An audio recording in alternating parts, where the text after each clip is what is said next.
Hi, Mr. Guy here. Now, I'm going to read you one of the Just So stories by Rudyard Kipling. This one is called How the Camel Got His Hump.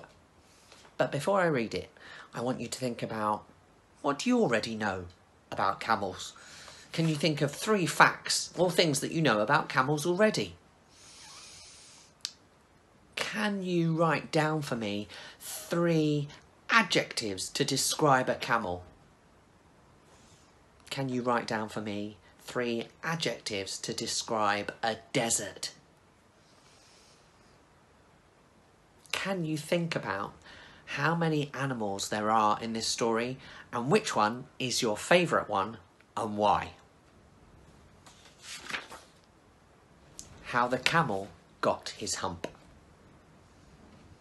In the beginning of years, when the world was new, all new, and the animals were just beginning to work for man, there was a camel, and he lived in the middle of a howling desert.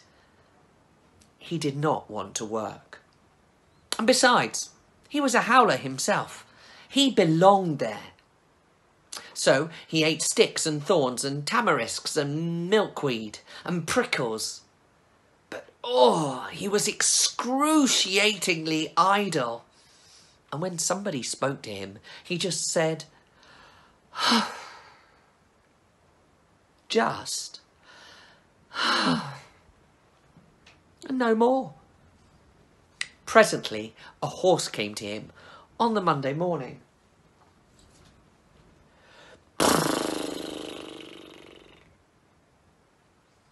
He stood there with the saddle on his back and a bit in his mouth.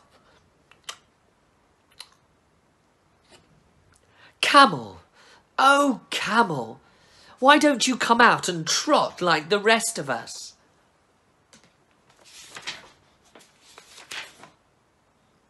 But the camel just said, huh. And the horse went away and spoke to the man. Then along came a dog.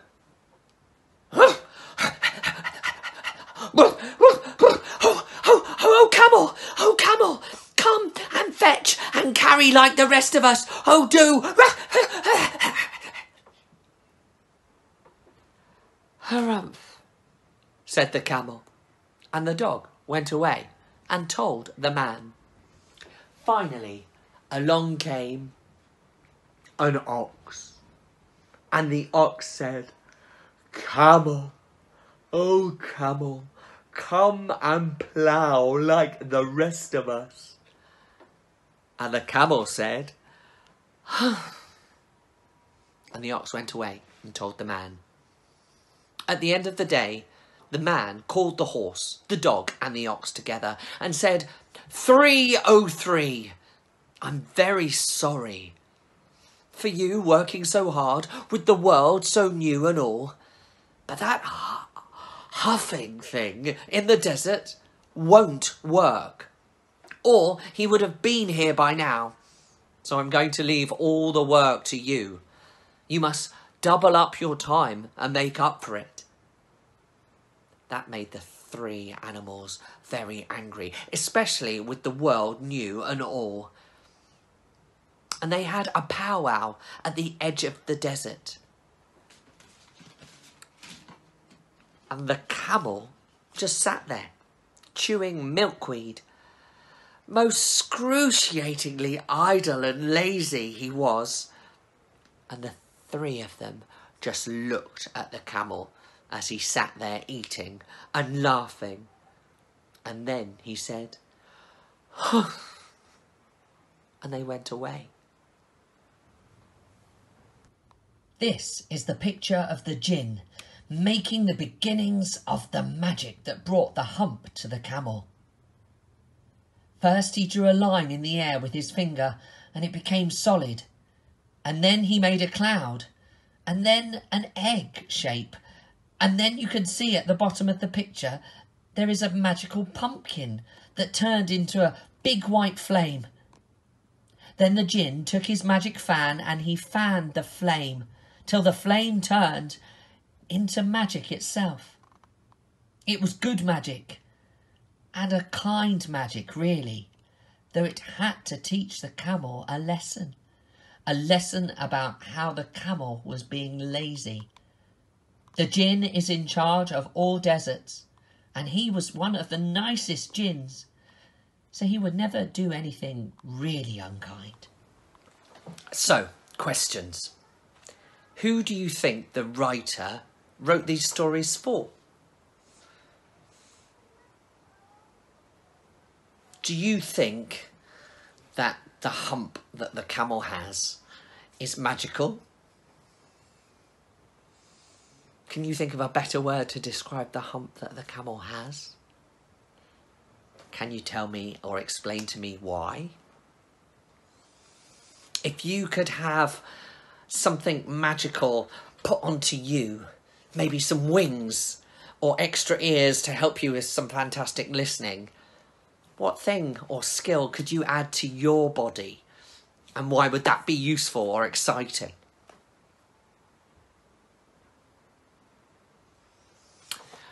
Can you guess which country on the planet Mr. Kipling was born?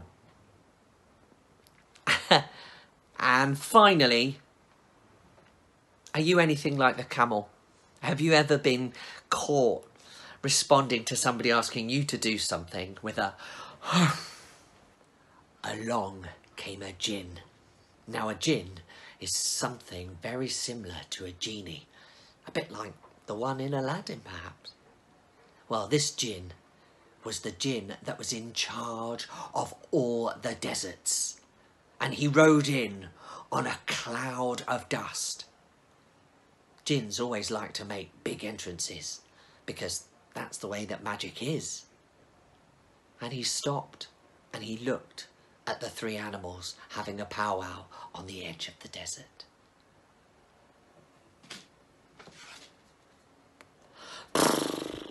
Jinn of all desert jinns, said the horse. Is it right for anyone to be so idle, especially with the world so new and all? Certainly not, said the jinn. Well, said the horse, there's a thing in the middle of your howling desert, and he himself is a howler, with his long neck and long legs. But he hasn't done a stroke of work since Monday.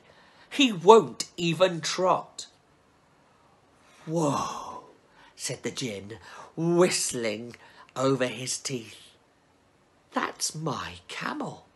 For all the gold in Arabia, what does he do or say when you ask him to join in and work with you? Said the dog. He just and he won't fetch and carry.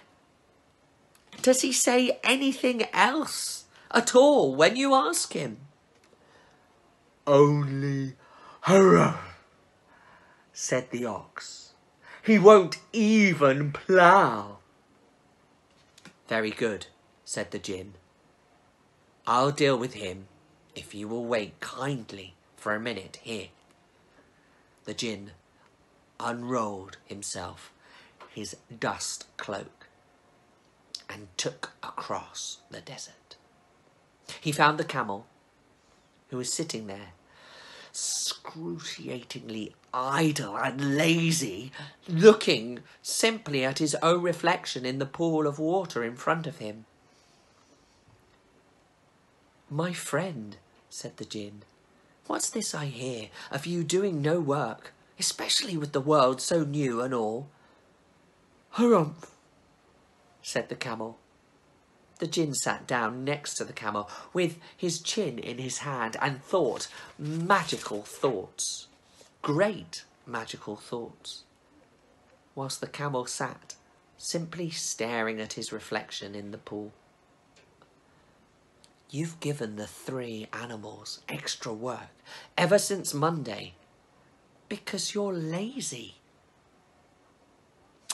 The djinn sat and thought more magical thoughts until finally the camel looked across at the djinn and simply opened his mouth and said, I shouldn't say that again if I were you, said the djinn, for if you say it once too many times, something will happen. And the camel simply replied, but no sooner has he said it than something seemed to appear on his back, puffing and puffing up until it grew into a great lolloping hump. Do you see that? Said the djinn. That is your very own hump. That is what you've brought upon yourself for not working. You have done no work since Monday, since the work began, and now you are going to work. How can I work? Said the camel, with this hump on my back. Well, it's purpose made, said the djinn, because you missed Monday, Tuesday, Wednesday. That hump has within it the energy for 3 days' work. You will not have to stop for any reason. You will not have to stop for food or rest. You can live off the hump. He turned to the 3 animals and said, come out of the desert. You have earned yourself a rest. You, camel, you can work.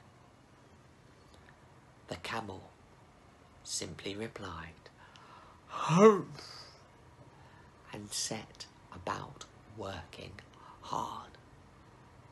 And after 3 days of work, the other animals joined him and helped the man build all of the different things that the man required. And still to this very day, the camel wears the hump on his back, still trying to catch up on those 3 days that he missed at the beginning of the world. He's never quite learned how to behave properly, though.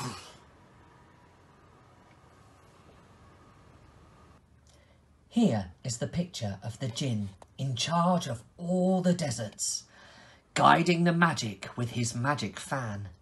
The camel is eating a twig of acacia, and he has just finished saying humph once too often, as the djinn told him he would, and so his hump is coming. The long towely thing growing out of the thing like an onion is the magic, and you can see the hump on its shoulder. The hump will fit onto the flat part of the camel's back. The camel is far too busy looking at his own beautiful self in the pool of water to know what is going to happen to him. Underneath the picture is a picture of the world so new and all. There are 2 smoky volcanoes in it, some other mountains and some stones, and a lake and a black island and a twisty river and a lot of other things, as well as Noah's Ark. I couldn't draw all the deserts that the djinn was in charge of, so I only drew one. But it is the most deserty desert I could draw. Your challenge is to write your own story about either somebody in your family or an animal, and write about a gift that you would give them and how they would use that gift, that magical gift or the practical gift. I want you to either write it down as a page of work, or I want you to record the story back to me and send it into school, and we'll come up with a prize for the best story, for the best magical gift for an animal or for somebody in your family. Best of luck.